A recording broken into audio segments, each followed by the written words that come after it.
Good morning everyone, welcome to knowledge account. আমরা দেখব 28শে জানুয়ারি 2025-এর গুরুত্বপূর্ণ কারেন্ট অ্যাফেয়ার্সগুলো। তোমাদের প্রতিদিন সকাল 6টার সময় ডেলি কারেন্ট অ্যাফেয়ার্সের ক্লাস হয়।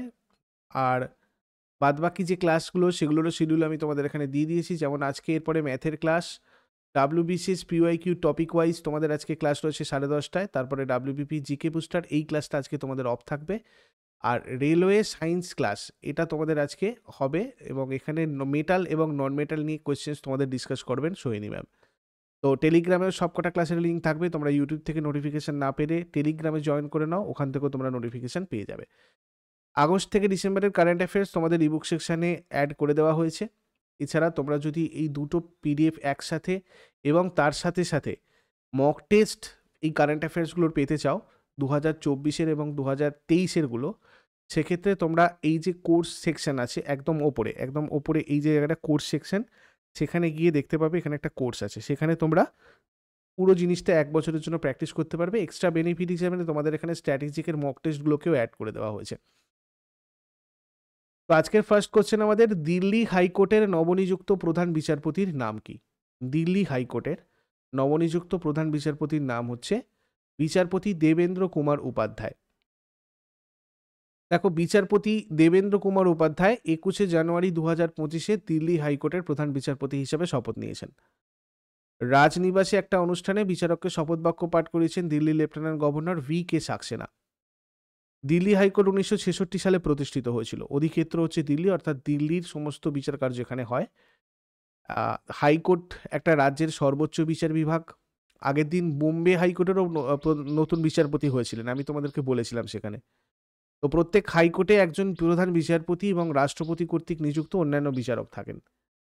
হাইকোর্টের প্রধান বিচারপতি সংবিধানের 217 ধারার অনুচ্ছেদ 1-এর অধীনে রাষ্ট্রপতি কর্তৃক নিযুক্ত হন। এছাড়া আরও অনেক ডিটেলস তোমাদেরকে আগের দিনে আমি বলেছি হাইকোর্ট সম্পর্কে। তোমরা অবশ্যই আগের দিনের ক্লাসটা একটু দেখে নাও, ওখানেও সমস্ত হাইকোর্ট ব্যাপারে ডিটেলস বলা আছে। নিম্নলিখিতগুলির মধ্যে কাকে BSF এর অতিরিক্ত পুলিশ মহাপরিচালক হিসেবে নিযুক্ত করা হয়েছে? BSF এর অতিরিক্ত মানে এক্সট্রা চার্জে তোমার নিযুক্ত করা হচ্ছে Mahesh Kumar Agarwal, additional director general হিসাবে। তামিলনাড়ু ক্যাডারের senior IPS officer Mahesh Kumar আগরওয়ালকে 19 জানুয়ারি 2025 থেকে 4 বছরের জন্য সীমান্ত নিরাপত্তা বাহিনীর অর্থাৎ BSF এর এক্সট্রা চার্জে ডিরেক্টর জেনারেল হিসেবে নিযুক্ত করা হয়েছে। এই BSF হচ্ছে ভারতের স্বরাষ্ট্র মন্ত্রণালয়ের অধীনে অবস্থিত একটা কেন্দ্রীয় সশস্ত্র পুলিশ বাহিনী। পাকিস্তান আর বাংলাদেশের সাথে ভারতের সীমান্ত রক্ষার জন্য দায়ী। 1965 সালের ভারত পাক যুদ্ধের পর ভারতের সীমান্তের নিরাপত্তা এবং সংশ্লিষ্ট বিষয়গুলো নিশ্চিত করার জন্য এটা গঠিত হয়েছিল। 1965 সালের 1 ডিসেম্বরে গঠিত হয়। পরের প্রশ্নে যাবার আগে তোমাদেরকে বলে দিই, রেলওয়ে স্পেসিফিক ব্যাচ NTPC এবং গ্রুপ ডির জন্য তোমাদের রয়েছে বুলেট ব্যাচ। এটা তোমাদের 1 টাইম পেমেন্ট, 31 জানুয়ারি পর্যন্ত অফার। NCERT ধরে পুরো রেলওয়ের সিলেবাসটা এখানে তোমাদের কভার করা আছে। Chapter wise conceptual class plus PDF plus previous year question plus chapter wise mock test plus full length mock test, সমস্ত A to Z তোমাদের সুবিধা এখানে কিন্তু রয়েছে। এই নাম্বারে যোগাযোগ করে নাও। আরও ডিটেলস কোনো কোয়ারিজ থাকলে আর ডেমো ক্লাস ডেমো PDF এর জন্য কোর্স সেকশনে চলে যাও। আর এটা 31 আগে তোমরা যদি জয়েন করে যাও সেক্ষেত্রে তোমরা এই অফার প্রাইসে জয়েন করতে পারবে। এছাড়া যারা যারা GD MTS CHSL দেবে তাদের জন্য রয়েছে প্রাপ্তি ব্যাচ। SSC রেলওয়ে কম্বাইন্ড ব্যাচও তোমাদের কাছে অপশন রয়েছে। আর WBPKBর জন্য রয়েছে পরিবর্তন ব্যাচ কোর্স। এছাড়া ক্লার্কশিপ মেনের যে তোমাদের মেইন ব্যাচটা চলছে ডেসক্রিপটিভ ব্যাচ, সেখানেও এই অফারটা 31 জানুয়ারি পর্যন্ত রয়েছে। এছাড়া আরও অন্যান্য সাবজেক্টেরও তোমাদের ওখানে ফাউন্ডেশন কোর্স রয়েছে। তোমরা কি ওখানে চেক করো, আর কোনো কিছু জিজ্ঞাসা করার থাকলে এই নাম্বারে বিনা দ্বিধায় হোয়াটসঅ্যাপ অথবা কল করে জিজ্ঞাসা করে নিও। পরের প্রশ্ন, নিচের কোন দেশটি বিশ্বের 7ম বৃহত্তম কফি উৎপাদনকারী দেশ হয়েছে? বিশ্বের 7ম বৃহত্তম কফি উৎপাদনকারী দেশ কোনটা? ভারত। দেখো, ব্রাজিল কফি উৎপাদনের ক্ষেত্রে বিশ্বের বৃহত্তম কফি উৎপাদক, ঠিক আছে। কফির জন্মস্থান হচ্ছে ইথিওপিয়ান হাইল্যান্ড, আফ্রিকার। আর ব্রাজিলের সান্তোস বন্দর এটা কফি বন্দর নামে পরিচিত। ভারতে কর্ণাটকের বাবাবুদান পাহাড়ে কফির প্রথম চারা রোপণ করা হয়েছিল। আর 3 ধরনের কফি ভারতে পাওয়া যায়, কফি রোবাস্তা, কফি আরাবিকা আর কফি লাইবেরিয়া। কর্ণাটক ভারতের শীর্ষস্থানীয় কফি উৎপাদনকারী। সম্প্রতি আমেরিকার পরবর্তী পররাষ্ট্রমন্ত্রী হিসাবে কাকে নিযুক্ত করা হয়েছে? আমেরিকার পরবর্তী পররাষ্ট্রমন্ত্রী হিসাবে নিযুক্ত করা হয়েছে মার্কো রুবিওকে। আমেরিকার রাজধানী ওয়াশিংটন ডিসি, রাষ্ট্রপতি ডোনাল্ড ট্রাম্প, মুদ্রা ডলার, আর স্পিকার হচ্ছেন মাইক জনসন রিপাবলিকান পার্টির। তারপরে সম্প্রতি কে ICSI institute of company secretariats of ইন্ডিয়ার নতুন সভাপতি পদে নিযুক্ত হয়েছেন। Institute of company secretariats of ইন্ডিয়ার নতুন সভাপতি পদে নিযুক্ত হয়েছেন Dhananjay Shukla. Institute of company secretariats of India form হয়েছিল 1968-এ, এর হেডকোয়ার্টার নিউ দিল্লিতে রয়েছে। তারপরে সম্প্রতি 27তম ইন্টারন্যাশনাল কংগ্রেস অন গ্লাস নিচের কোনটিতে আয়োজিত হচ্ছে, অর্থাৎ কোথায় আয়োজিত হচ্ছে? 27তম ইন্টারন্যাশনাল কংগ্রেস অন গ্লাস আয়োজিত হচ্ছে কোথায়? কলকাতায়। দেখো, এটা 20 থেকে 24 জানুয়ারি 2025-এ হচ্ছে কলকাতার বিশ্ব বাংলা কনভেনশন সেন্টারে। সম্মেলনের উদ্বোধন করেছিলেন কেন্দ্রীয় বিজ্ঞান আর প্রযুক্তি প্রতিমন্ত্রী ডক্টর জিতেন্দ্র সিং। আর থিম কি ছিল এটার? Glass, a smart and indispensable material for sustainable society. কোন দেশ বিশ্বের দীর্ঘতম টানেল উন্মোচন করেছে? বিশ্বের দীর্ঘতম টানেল উন্মোচন করেছে চীন। 22.13 কিলোমিটার এক্সপ্রেসওয়ে টানেল তিয়ানশিয়ান সেংলি টানেল সম্পন্ন করেছে। এটা উত্তর দক্ষিণ জিনজিয়াং এর মধ্যে সংযোগ বৃদ্ধি করার জন্য। এটা তিয়ানশিয়ান পর্বতমালার মধ্য দিয়ে ভ্রমণের সময় লাগতো 3 ঘন্টা, যেটা এখন 20 মিনিট সময় লাগবে। 2025 সালে ফাইট চেস ওয়ার্ল্ড কাপের আয়োজন করতে চলেছে কোন দেশ? 2025 সালের FIDE chess world cup Bharat আয়োজন করতে চলেছে। 31 অক্টোবর থেকে 27 নভেম্বর পর্যন্ত 2025 সালের ফাইট দাবা বিশ্বকাপ আয়োজন করবে। তারপরে মার্কিন প্রেসিডেন্ট ডোনাল্ড ট্রাম্প কোন আন্তর্জাতিক সংস্থা থেকে মার্কিন যুক্তরাষ্ট্রকে প্রত্যাহারের নির্দেশ দিয়েছে? World Health Organization. দেখো, এটা হচ্ছে আমাদের সম্মিলিত জাতিপুঞ্জের সংস্থা একটা, যেটা স্বাস্থ্যের প্রচার, বিশ্বকে সুরক্ষিত রাখতে, দুর্বলদের সেবা করার জন্য জাতি, অংশীদার এবং জনগণকে সংযুক্ত করে, বিভিন্ন জাতি, অংশীদার এবং জনগণকে, যাতে প্রত্যেকে সর্বত্র স্বাস্থ্যের সর্বোচ্চ স্তর অর্জন করতে পারে। ভারত আমাদের কিন্তু এই ওয়ার্ল্ড হেলথ অর্গানাইজেশনের সদস্য। এর প্রতিষ্ঠা হয়েছিল ওয়ার্ল্ড হেলথ অর্গানাইজেশন 1948-এর 7 এপ্রিল। হেডকোয়ার্টার সুইজারল্যান্ডের জেনেভাতে রয়েছে। আর মহাপরিচালক বর্তমানে রয়েছেন টেড্রোস অ্যাডহানম গেব্রেইসাস। সম্প্রতি কোন দেশ ব্রিক্স অংশীদারের দেশ হয়েছে?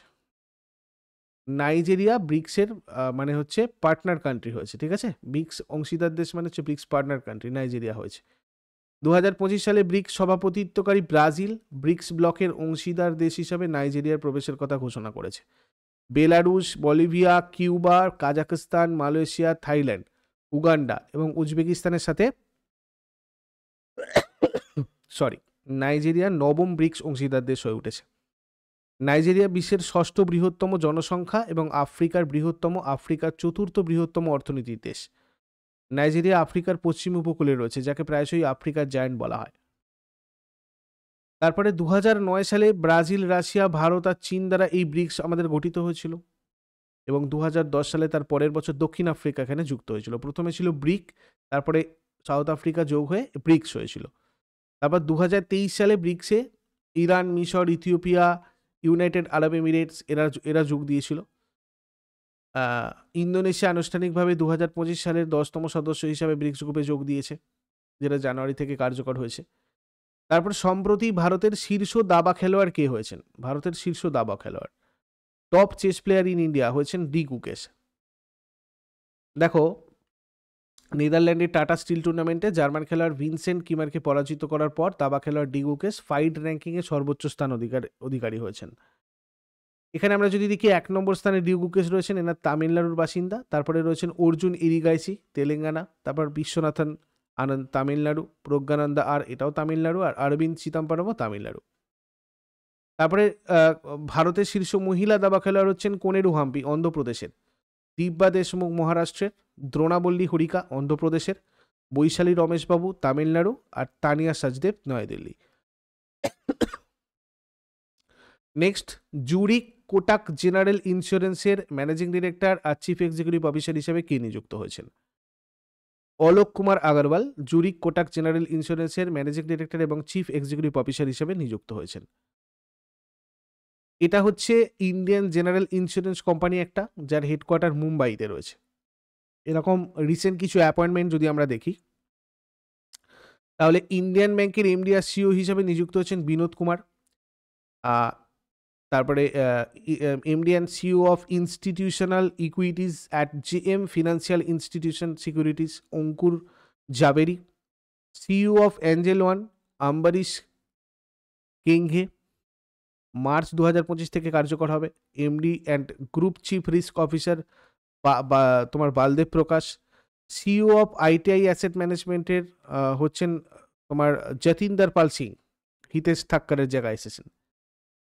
পরে আগের দিনের হোমওয়ার্কগুলো আমরা দেখে নেব। রাইডার কাপ কোন খেলার সাথে সম্পর্কিত? এটা হয়ে যাবে গল্ফ। কোষের শক্তিঘর বলা হয় মাইটোকন্ড্রিয়াকে। আর আজকে তোমাদের জন্য প্রশ্ন থাকবে, জশ বাটলার কোন খেলার সাথে যুক্ত? ভাঙ্গারা কোন রাজ্যের নৃত্যকলা? শেষকালে কমেন্টে জানাও। চট করে আগের দিনেরগুলো কুইক রিভাইজ করে নেব। যারা যারা লাইভে রয়েছে অ্যান্সার করার চেষ্টা করো। 27 জানুয়ারি 2025-এর কোয়েশ্চেন্স কী ছিল? বোম্বে হাইকোর্টের নবনিযুক্ত প্রধান বিচারপতির নাম কি? বিচারপতি অলোক আরাধে। সুপ্রিম কোর্টের বিচারপতি হিসাবে কে শপথ গ্রহণ করেছিলেন? বিচারপতি কে বিনোদচন্দ্রন। কোন রাজ্য সরকারের সাথে জেএসডব্লিউ ডিফেন্স মানববিহীন আকাশযান তৈরির কারখানা স্থাপনের জন্য চুক্তি স্বাক্ষর করেছে? তেলেঙ্গানা। জাতীয় ভোটার দিবস কবে পালিত হয়? 25শে জানুয়ারি। জম্মু ও কাশ্মীরের কোন উপত্যকা প্রথমবারের মতো শীতের উৎসব উদযাপন করেছে? সারথাল উপত্যকা। কোন রাজ্য 500 কোটি টাকার বেসরকারি রকেট উৎপাদন ইউনিট সহ জ্বালানি আর মহাকাশ খাতে বিনিয়োগের জন্য সমঝোতা স্মারক স্বাক্ষর করেছে? তেলেঙ্গানা। কোন রাজ্যের পরিবহন সংস্থা পরিষ্কার ও সুন্দর বাস স্টেশন অভিযান শুরু করেছে? মহারাষ্ট্র। কেরলের মুখ্যমন্ত্রী পিনারাই বিজয়ন কর্তৃক উদ্বোধন করা দুর্যোগ ঝুঁকি সতর্কীকরণ ব্যবস্থার নাম কি? কবচম। কেন্দ্রীয় মন্ত্রী জ্যোতিরাদিত্য সিন্ধিয়া নাগরিকদের টেলিযোগাযোগের নিরাপত্তা আর সুগমতা বৃদ্ধি করার জন্য কোন অ্যাপটি চালু করেছেন? সঞ্চার সাথী মোবাইল অ্যাপ। মণিপুর, মেঘালয়, ত্রিপুরা 2024 সালের 21শে জানুয়ারি তাদের ড্যাশ রাজ্য দিবস পালন করেছে? 53তম। King Cup International Badminton Open 2024 কোথায় অনুষ্ঠিত হয়েছে? চীনে। এগুলো ছিল তোমাদের আগের দিনের কোয়েশ্চেন। ইউজফুল বলে মনে হলে লাইক করো, শেয়ার করো, কমেন্ট করে ফিডব্যাক জানাও। আর প্রতিদিন সকাল 6টার সময় ডেলি কারেন্ট অ্যাফেয়ার্সের আপডেটের জন্য নলেজ অ্যাকাউন্টকে সাবস্ক্রাইব করে বেল আইকন প্রেস করে অলে ক্লিক করে নাও। Thank you so much. Take care. Have a great day.